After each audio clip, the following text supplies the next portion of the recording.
Well,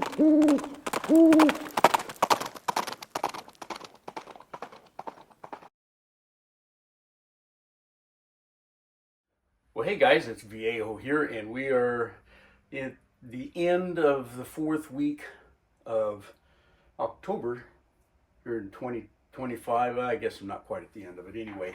Um, foggy start to the morning. It's early in the morning here, but it's going to clear up and be nice.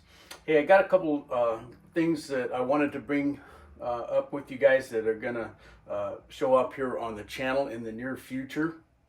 And we'll start off with this, which is rapidly becoming known here in Casa de Viejo as the Franken Glock. Many of you already know that California's left-leaning government has decided that Glock pistols are not going to be permitted to be sold within the state of California at all. And a couple of other things, of course, are going on with Glock right now, too. But when that news came out, I'd been looking at this Glock 20 SF for a while. There's only two 10 millimeters that you can get in California as semi-autos. And one is the Kimber, and the other are the Glock. And there's 2 or 3 models of Glocks that were legit. And they're all Gen 3s, which is what this one is. Okay, so I thought, well, if I'm going to get one, I'd better get it now. So I did. I went down and bought one, went through it at first right out of the box, took it to the range, and it was terrible.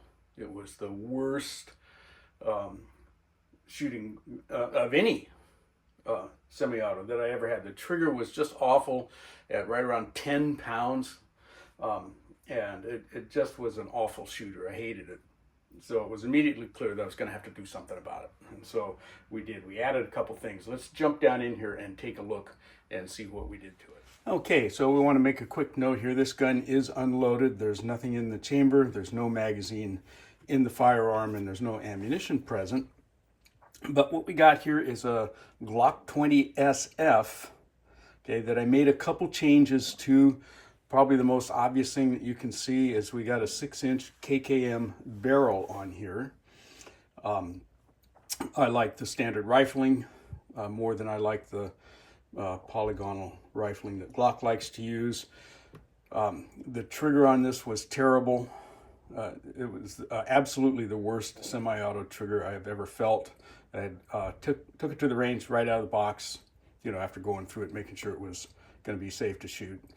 And so it was immediately clear that we needed a new trigger.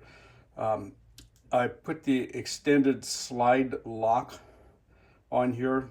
The standard ones are just hard for me to pinch. I've never had much fun removing the slide from a Glock with their standard. These guys are about maybe 3 millimeters longer overall, so 1.5 millimeters or so addition on each side, and they just work better for me. Okay, so the Timney Alpha trigger, extended barrel, extended slide lock, and I also put a stainless steel guide rod in here with a spring the same strength as the factory 17-pound spring. Okay, so we got the new firearm. I didn't do an unboxing. There's no point in that.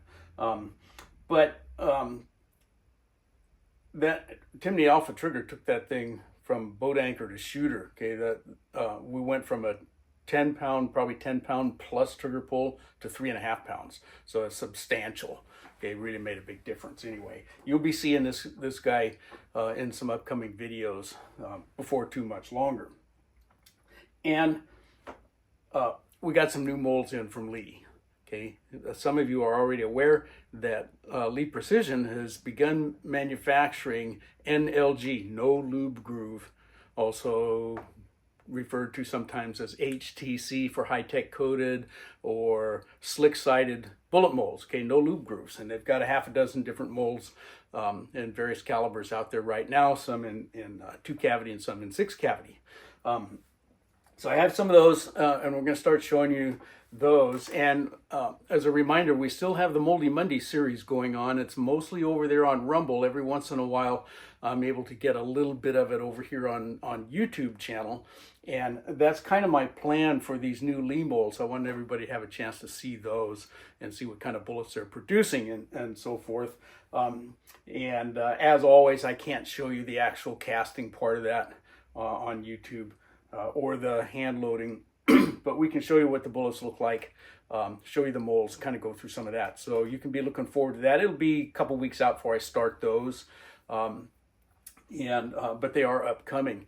Also want to remind you that we are going to keep going with Wad Cutter Wednesday. I've still got a lot of wad cutters to show you guys. Okay, there's at least 10 more I think that I've got, it's been kind of a fun one. Some of you may be getting bored with it, I don't know, but I'm going to finish it out and show you every one that I've got, along with some of the commercially available ones, of course. Also, in that same line, don't forget to, if you're into air guns at all, go over to 6-Shooter Texan channel, also known as Texas 6. And he's doing Wad Cutter Wednesday with air gun wad cutters. And it's really interesting. He's got a bunch of those to show you. So that's kind of a sister act. We got sister act, maybe it ought to be a brother act. Anyway, we're kind of paralleling each other on it. He's doing those one a week every Wednesday, and he's up to like number 7 or something already. So check him out. I'll leave a link to his channel in the description box. I think that's going to do it. I wanted to let you know, we're still doing Moldy Monday. We've got a lot of that to go. We're at around episode 80 right now, and I should be able to get up to 100. Probably, kill that series at 100 and go do something else. I got those cap and ball revolvers and other stuff that we want to do here too.